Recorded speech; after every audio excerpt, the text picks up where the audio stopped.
இப்போதான் நம்ம சேனலுக்கு நீங்கள் முதல் முறையாக வரீங்கன்னா தயவுசெய்து கீழே இருக்கிற ரெட் கலர் சப்ஸ்கிரைப் பட்டன் அழுத்தி சப்ஸ்கிரைப் பண்ணிக்கோங்க. கூடவே அந்த பெல் பட்டன் அழுத்தி ஆள்னு கொடுத்துக்கோங்க. அப்போ தான் நம்ம போடுற வீடியோ உங்களுக்கு தினமும் கிடைக்கும். சரி வாங்க இப்போ நம்ம வீடியோக்குள்ளே போகலாம். சிவலீலா என்கிற பெண்ணுடைய கணவர் பெயர் சிவகுமார். இவர் வீட்டுக்கு அடிக்கடி குடித்துவிட்டு வந்து தூங்கி விடுவார். இதனால் ஜஹாங்கீர் என்பவர் சிவலீலாவை பின்தொடர்ந்து கொஞ்ச நாளில் அந்த பெண்ணை இவருடைய விருப்பத்திற்கு சம்மதிக்கவும் வைத்துவிட்டார். அதன் பிறகு சிவகுமார் வீட்டில் இருக்கும்போது ஜஹாங்கீரும் வீட்டுக்கு வர ஆரம்பித்தார். சிவசங்கர் மதுபோதையில் இருக்கும் போதெல்லாம் ஜஹாங்கீர் சிவலீலாவுடன் உல்லாசம் அனுபவிப்பது வாடிக்கையாக இருந்திருக்கிறது. மதுவுக்கு அடிமையாகவும் கள்ளக்காதலுக்கு தடையாகவும் இருக்கக்கூடிய கணவனை கள்ளக்காதலனுடன் சேர்ந்து மனைவி அடித்து கொலை செய்திருக்கக்கூடிய சம்பவம் பெரும் அதிர்ச்சியை ஏற்படுத்தி இருக்கிறது. இப்படிப்பட்ட நிலைமையில்தான் கள்ளக்காதலனுடன் சேர்த்து மனைவியையும் போலீசார் கைது செய்திருக்கிறார்கள். திருமணம் என்பது ஆயிரங்காலத்து பயிர், அது சொர்க்கத்தில் நிச்சயிக்கப்படுகிறது என்று சொல்வது பழமொழி.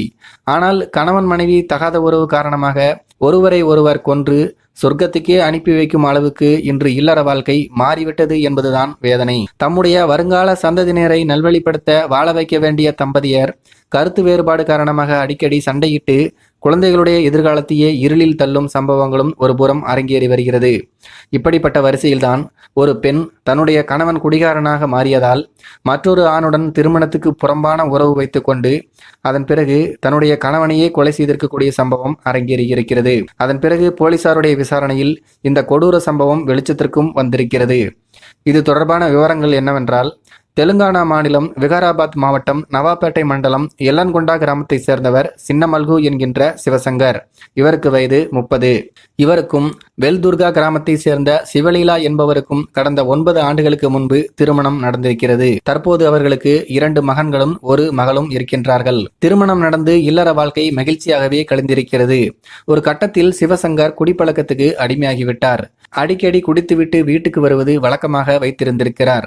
இதனால் ஒரு கட்டத்தில் வேலைக்கு கூட செல்லாமல் 24 மணி நேரமும் குடித்துவிட்டு மதுபோதையில் லயித்து வந்துள்ளார். இதனால் கணவன் சிவசங்கர் மீது சிவலீலாவுக்கு சலிப்பு ஏற்பட்டது. அதேபோல கணவன் மனைவி இருவருக்கும் அடிக்கடி தகராறு ஏற்பட்டு கைகலப்பும் நடந்து வந்திருக்கிறது. ஒரு கட்டத்தில் சிவசங்கருடைய கொடுமையை தாங்க முடியாமல் சிவலீலா தன்னுடைய தாய் வீட்டுக்கும் சென்று விட்டார். கிட்டத்தட்ட தாய் வீட்டில் 8 மாதங்கள் தங்கியிருந்த அவர் மீண்டும் கணவன் வீட்டுக்கு வந்தார். தாய் வீட்டில் இருந்தபோது ஜஹாங்கீர் என்ற இளைஞருடன் சிவலீலாவுக்கு பழக்கம் ஏற்பட்டது. பின்னர் அது நாளடைவில் கள்ளக்காதலாக மாறி இருவருக்கும் இடையே கள்ளத்தொடர்பும் ஏற்பட்டது. அதன் பிறகு சிவகுமார் வீட்டில் இருக்கும்போது ஜஹாங்கீரும் வீட்டுக்கு வர ஆரம்பித்தார். சிவசங்கர் மதுபோதையில் இருக்கும் போதெல்லாம் ஜஹாங்கீர் சிவலீலாவுடன் உல்லாசம் அனுபவிப்பதும் வாடிக்கையாக இருந்து வந்திருக்கிறது. ஒரு கட்டத்தில் இவர்களுடைய தவறான உறவு சிவசங்கரின் கவனத்துக்கு வந்திருக்கிறது.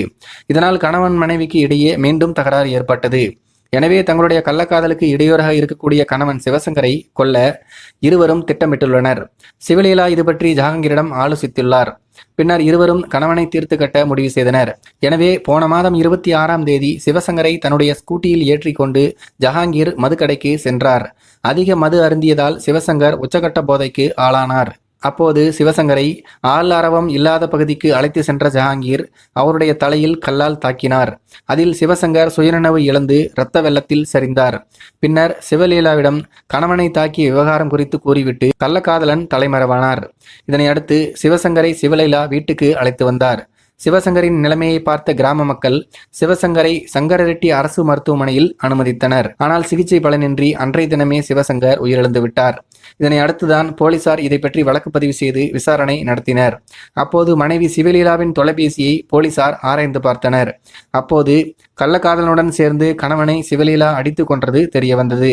அதன் பிறகு போலீசார் வழக்கம் போல அவர்களுடைய பாணியில் சிவலீலாவை விசாரித்தனர். அப்போது குற்றத்தை ஒப்புக்கொண்டார் மனைவி சிவலீலா. அதன் பிறகு இது கொலை வழக்காக மாற்றப்பட்டது. பின்னர் கள்ளக்காதலனுடன் சேர்ந்து கணவனை கொலை செய்தது எப்படி என்பது குறித்தும் அவர் விளக்கினார்.